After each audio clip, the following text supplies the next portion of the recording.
are things that should be on the diet.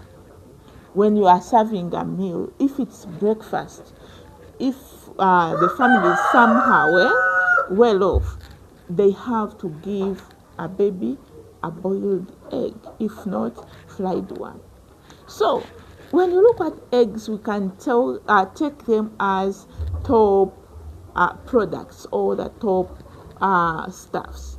So if you want to get huge money from your farm, make sure that you deal with the top products. There are very many other top products in poultry farming, and it can depend on the audience you have, or the area or the location where you stay. There are those people who stay in trading centers. That means that you who is staying in trading centers, you have the access of selling very many eggs to the clients.